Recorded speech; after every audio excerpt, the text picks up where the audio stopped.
abdominal, cómo funciona esta estructura, la fisiología, cómo digamos, la fisiología de la vía biliar, cuál es la forma en la que funciona todo este sistema, lo mismo la patología y sobre todo la radiología y el laboratorio, que son dos herramientas importantísimas junto a la semiología para poder llegar a un diagnóstico adecuado. Entonces, fíjense, sí es cierto, la semiología es importantísima, pero también depende de otros elementos para poder llegar a un diagnóstico adecuado y, digamos, correcto, ¿no?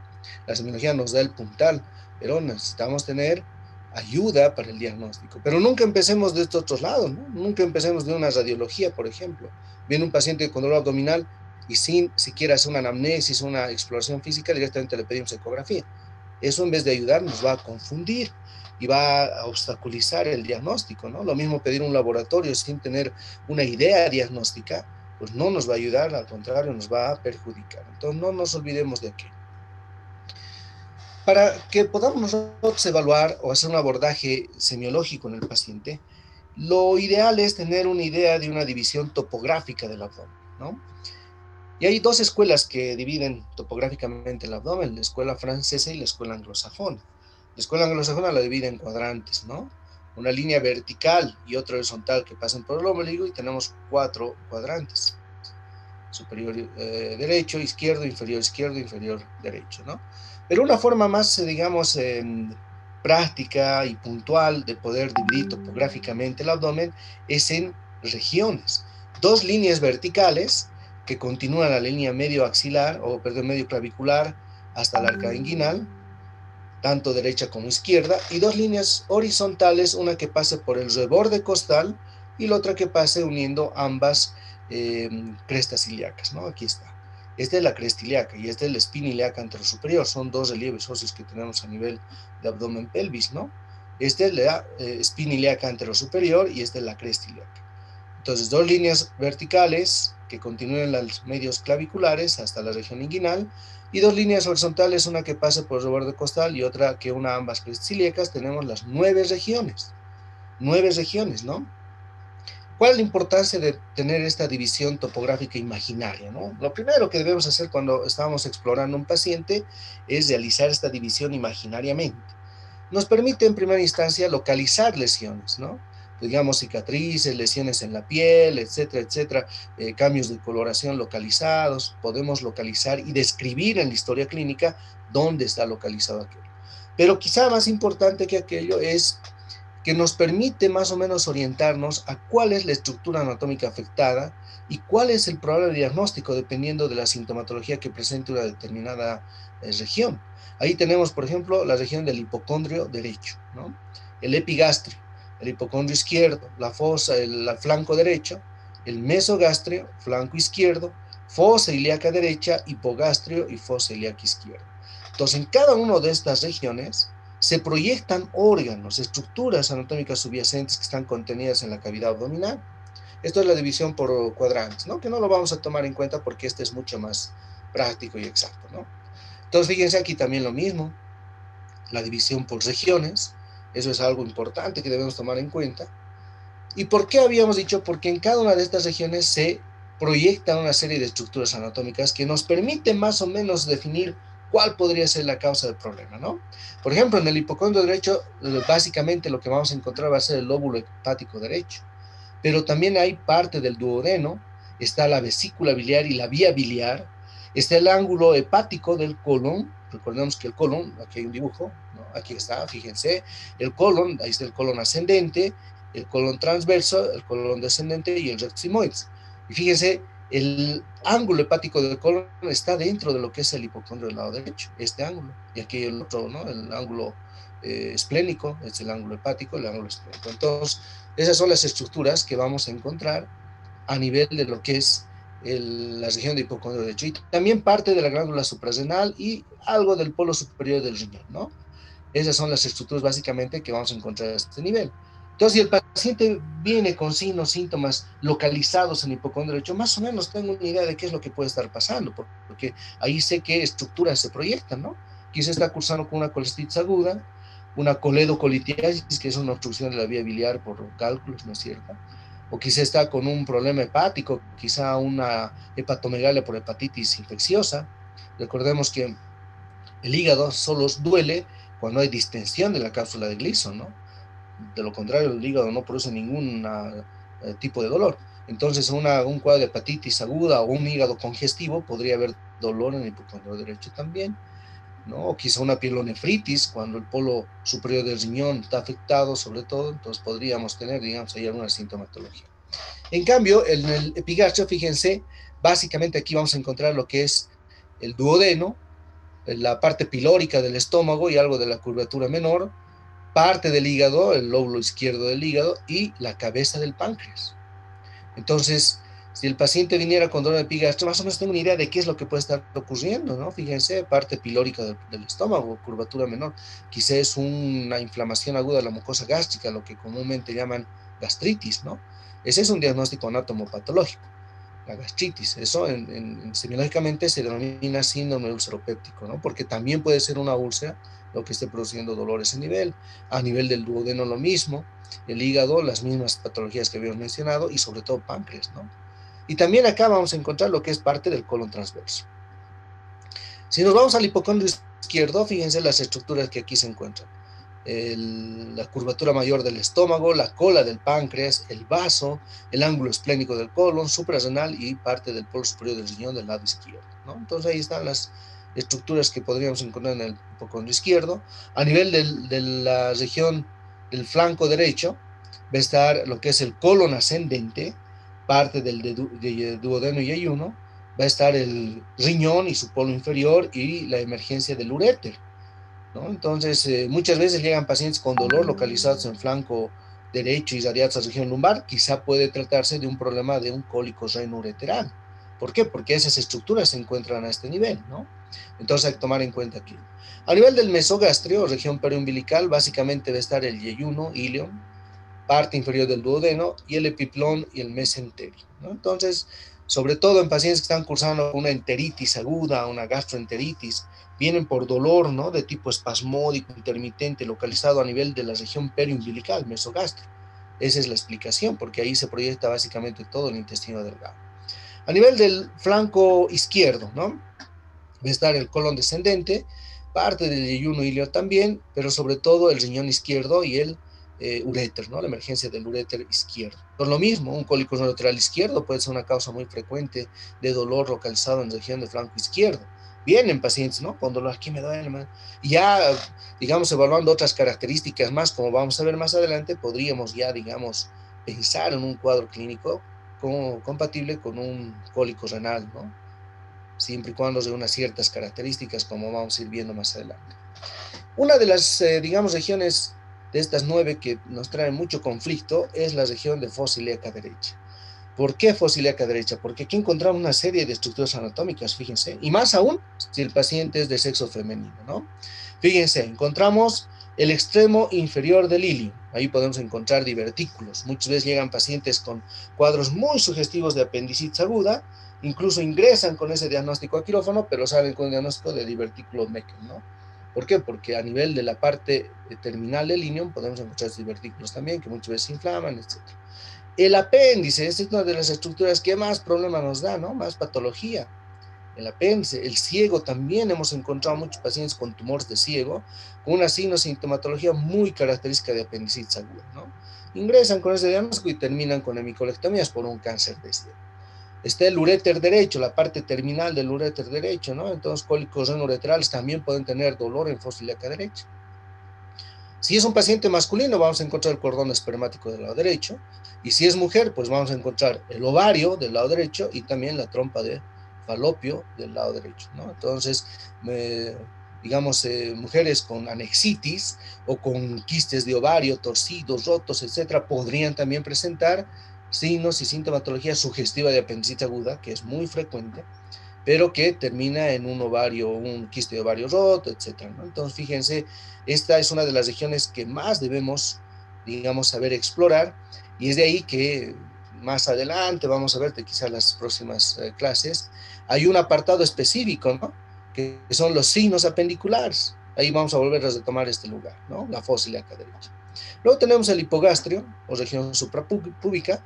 Aquí lo que encontramos básicamente va a ser el ilion, ¿no? Luego el recto sigmoides, la vejiga, útero, si es que la señora o paciente está en etapa de gestación, y parte de lo que es la próstata, ¿no?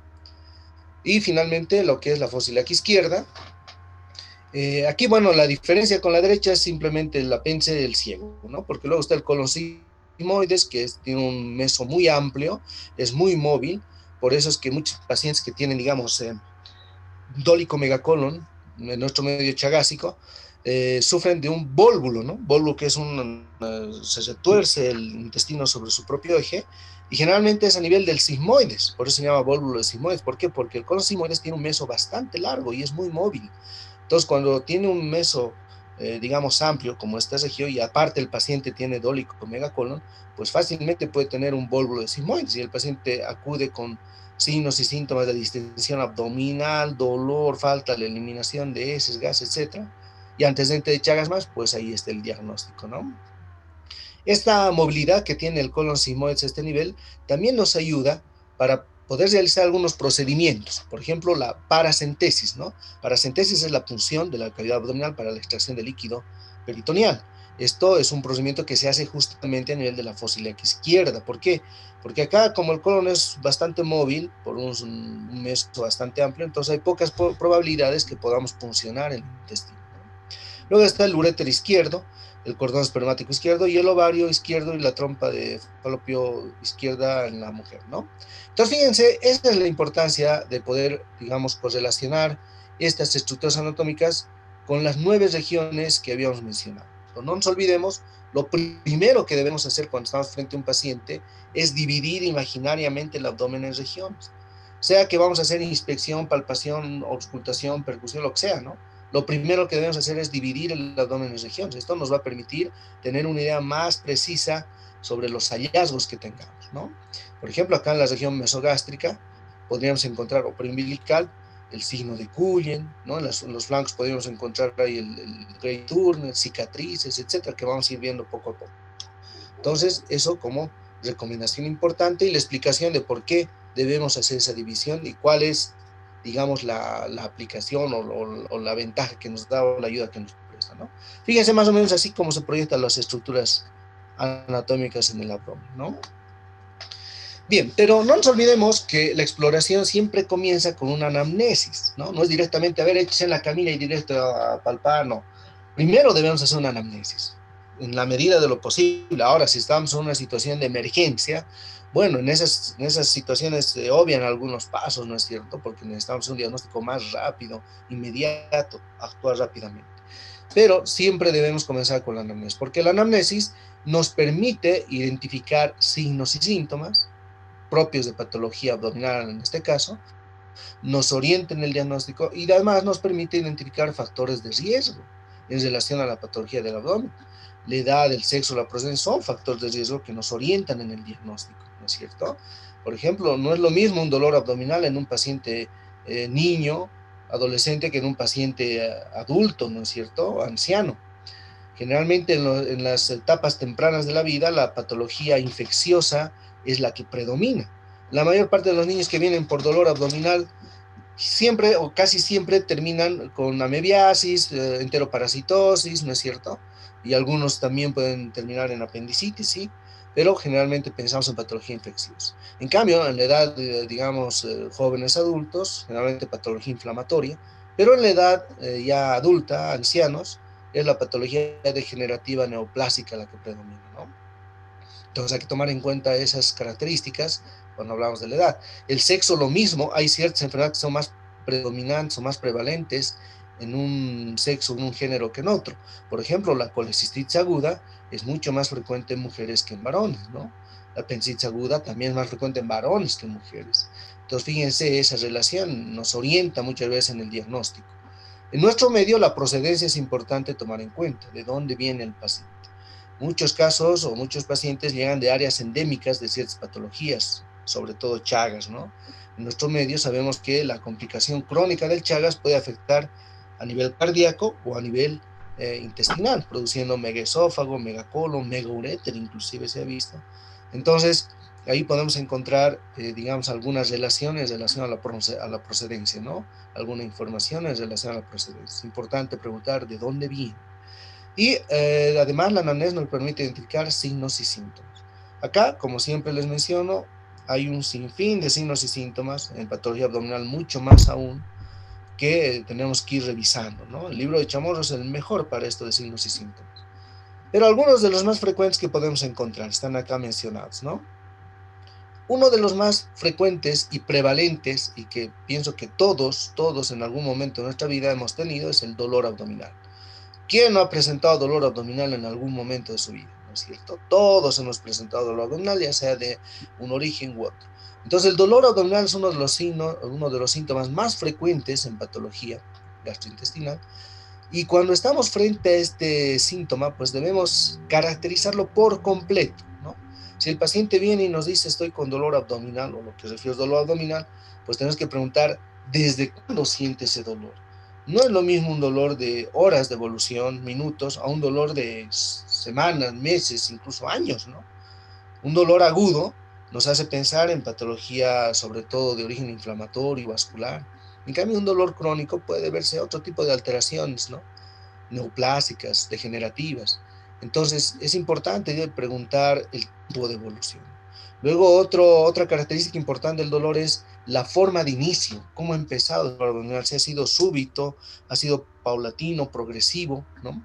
Eso es importante. Por ejemplo, los dolores del cólico renuretral son súbitos. El paciente te puede decir minuto y hora exacta en la que empezó el dolor, ¿no? Es súbito el dolor del cólico renuretral.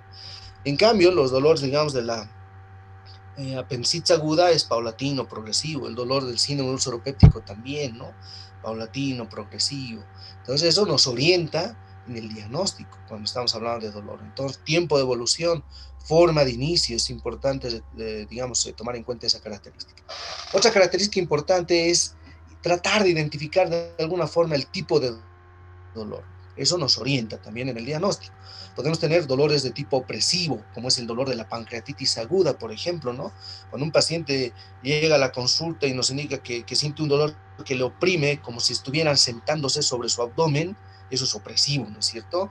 Como si estuvieran pasando una planadora de asiento así, me aprieta, dice, ¿no? Como si me estuviera amarrando un cinturón, es característico, eso dicen los pacientes, aunque no crean, como si hubieran leído un libro de semiología, nos dicen, no, es como si un cinturón estuviera aquí apretándome. Esa es la característica irradiación del dolor de la pancreatitis aguda, es un dolor opresivo irradiado en cinturón, dicen, ¿no? Y precisamente es eso lo que nos dice el paciente, opresivo. La pancreatitis aguda es esa característica de dolor. En cambio, en pacientes con síndromes ulceropépticos, las gastritis famosas, más es un dolor de tipo urente, ¿no? Llegan y nos dicen, me quema, me arde, doctor, me arde, me quema. También puede haber dolores espasmódicos. Eso se encuentra sobre todo en procesos inflamatorios intestinales, las enteritis, las famosas gastroenteritis, ¿no? Se van a comer ahí unas tripitas por algún lado y ya están, aparecen con sus diarreas y dolores abdominales de tipo espasmódico, intermitentes, que hasta les hace, pero produce una diaforesis terrible por el dolor, ¿no? Entonces, eso es característico de las enteritis, por ejemplo. Entonces, fíjense, es importante identificar el tipo de dolor, o el dolor cólico. El dolor cólico, que es característico, digamos, del cólico biliar, los pacientes con colestitis aguda vienen, ¿no? Y como flato me da, dicen, característico. Y muchos pacientes, pues, no saben definir, ¿no? Nos dicen, no, pero me duele, doctor, pero ¿cómo le digo? No, me duele, ¿no? Entonces, no saben. Entonces, hay que darle ejemplos al paciente, hay que decirle, a ver cómo es, le quema, le arde, le aprieta, le retuerce, cómo es ese dolor, para que nos orienten el diagnóstico sobre todo, ¿no? Luego, otras características que debemos evaluar respecto al dolor son, digamos, algunos factores que agravan o que alivian el dolor abdominal. Hay muchos, digamos, relaciones que nos orientan el diagnóstico. Por ejemplo, los dolores que alivian con la ingesta de alimentos, podríamos estar pensando en unas úlceras duodenales o que agravan con la falta de ingesta, úlceras gástricas, ¿no es cierto? O la ingesta de alimentos colecistoquinéticos nos hacen pensar en patología biliar, como colelitiasis, colecistitis, etcétera, ¿no? Entonces, debemos, digamos, preguntar qué factores alivian o qué factores agravan el dolor abdominal. Luego, otros síntomas que se asocian al dolor, como dijimos hace un momento, ¿no? La diaforesis, náuseas, vómitos, diarrea, constipación. Es importante preguntar si hay algún otro signo o síntoma que se asocie a este dolor abdominal. Por ejemplo, una asociación muy característica que siempre debemos tomar en cuenta, y lo vamos a ver más adelante, es la asociación del dolor abdominal con hiporexia. hiporexia. ¿Qué es la hiporexia? Es la pérdida de apetito, ¿no es cierto? La falta de, o sea, la falta de apetito en realidad. Entonces, la asociación de falta de apetito y dolor abdominal es un signo muy característico de apendicitis aguda. Cuando llegan pacientes con sospecha de apendicitis aguda, ustedes se van a fijar cuando les toque, digamos, rotar, siempre preguntamos, les decimos, ¿y cómo está su apetito? ¿Hay ganas de comer o no? Es una pregunta clave, ¿no? Porque si el paciente nos dice que está sin ganas de comer, no hay apetito, que se le perdió el apetito desde que empezó el dolor, pues eso es muy orientativo a un proceso de apendicular. Entonces es importante, digamos, investigar o preguntar algunos factores que alivian o que agravan el dolor o síntomas que están asociados a esto, ¿no? Luego, también acá tenemos que preguntar al paciente y más o menos a qué atribuye él ese dolor. Muchas veces ahí está el diagnóstico, ¿no? Tan simple como es. Les digo, ¿y usted por qué cree que le está doliendo? No, doctor, es que sabe que estoy tomando desde hace una semana porque me torcí el pie, estoy tomando diclofenaco y no sé si eso me está... Claro, ¿no? Los AINES producen síndromes úlceros pépticos, gastritis medicamentosa, entonces el paciente va a venir con dolor urente a nivel de la región epigástrica porque es ahí donde se proyecta el estómago, el duodeno. Entonces, esa simple pregunta de, digamos, investigar a qué atribuye el paciente nos puede dar el diagnóstico, ¿no? Entonces, por eso es importante preguntar aquí. Y también acá es importante, cuando hablamos de dolor abdominal, preguntar al paciente si se automedicó algún fármaco para aliviar este dolor abdominal. Eso es clave, joven, ¿no? Porque a veces vienen así, dicen, sí, estaba con dolor y cuando uno lo examina, pero aquí no hay nada, no hay dolor. Ah, ya debe ser alguna cosita más, váyase. Y se olvidó preguntar al médico si tomó algún analgésico. Y el paciente nos dice, sí, doctor, estoy tomando cada 3 horas Viadil. Ah, ya, pero ese dolor está enmascarado, ¿no es cierto? Un dolor que ha sido tratado o automedicado por analgésicos o antiespasmódicos es un dolor enmascarado y hay que tener mucho cuidado con ese aspecto. Eso también es importante, ¿no? Llegan pacientes ya con síntomas muy leves y bueno, uno piensa que ya está bien en la edad de alta y llegan complicados. ¿Por qué? Porque el proceso patológico continúa y lo único que se hace, digamos, es disminuir la sintomatología con ingesta de analgésicos. Por eso una recomendación muy importante cuando les toque ver un paciente, cuando ya estén haciendo su práctica con un paciente real, y les toque ver un dolor abdominal y no están muy seguros de cuál se les escoja, jamás utilicen analgésicos o antiespasmódicos, ¿no? ¿Por qué? Porque el uso de analgésicos o antiespasmódicos enmascara, digamos, la sintomatología de muchas patologías, y eso nos dificulta el diagnóstico. Vienen ya sin dolor muchas veces, ¿no? Pero dicen, pero me ha estado doliendo fuerte, pero ahora ya no me duele, ya estoy bien y que se ha tomado 3 antiespasmódicos. Es un dolor enmascarado. Ese paciente hay que estudiarlo con mucho detalle porque esos son generalmente los que se complican, ¿no? Los que se automedican. Entonces, cuando tengamos un paciente con dolor abdominal que no sepamos exactamente la causa, es mejor nunca utilizar analgésicos ni antiespasmódicos, hasta que por lo menos estemos seguros, ¿no? Por ejemplo, cuando llega al hospital un paciente con dolor abdominal, por eso es que debemos actuar rápido, porque tampoco podemos tener un paciente en un centro, digamos, de segundo, tercer nivel con dolor, eso es un crimen, ¿no? Entonces debemos actuar rápidamente, hacer todo lo posible para tener más o menos una idea diagnóstica, ¿no? Una vez que ya tenemos algo ya más o menos estructurado, debemos aliviar el dolor, pero cuando ya estemos con algo más o menos aproximado. Y eso, pues, lamentablemente es la práctica, ¿no es cierto? Práctica, la experiencia y el conocimiento también que nos va a permitir actuar de esa forma. Cuando nosotros nos llegan pacientes con cuadros así, dolores abdominales, bueno, ya tantos años, más de 10 años trabajando, entonces, como que ya sabemos, ¿no? Entonces, inmediatamente nos ponemos de acuerdo con el cirujano, le palpa, sí, ya le vamos a poner ya analgésicos, ahora sí, con toda confianza, póngale todos los analgésicos que no sienta dolor, porque igual todos vamos a operar, ¿no? Por ejemplo, solo por decir. Entonces, eso es importante cuando hablamos de dolor abdominal. Otros signos o síntomas, aquí tenemos algunos. Fíjense cómo nos podríamos pasar 5 clases, yo creo toda la semana hablando solo de signos y síntomas, ¿no? Y es muy bonito porque es interesante esto de los signos y síntomas. Pero otro de los signos y síntomas es la dispepsia, ¿no? Es esa sensación de plenitud gástrica, sin bultos asociados, etcétera, que van asociados sobre todo al síndrome ulceropéptico, ¿no? La dispepsia, las transgresiones alimentarias. Entonces es importante preguntar. Náuseas, vómitos. Aquí debemos prestar mucha atención cuando el paciente acude por náuseas o vómitos, ¿no? Eh, Hay que preguntar si los vómitos van precedidos o no de náuseas. Podemos tener vómitos que no van precedidos de náuseas, son unos vómitos explosivos. Esos generalmente no corresponden a la patología gastrointestinal. corresponden a la patología neurológica, ¿no? Los vómitos explosivos nos hacen pensar de hipertensión endocraniana. Pero los vómitos que van precedidos de náuseas, ahí sí estamos dentro de patología abdominal, ¿no? Gastrointestinal. Entonces tenemos que preguntar aquello. Y dígame usted, cuando ha vomitado, ¿tenía náuseas antes? Sí, entonces ya está más ahorita, ¿no? Y en relación al vómito, pues tenemos que preguntar igual que dolor abdominal. ¿Desde cuándo? ¿Hace qué tiempo? ¿Cómo son los vómitos? ¿Qué características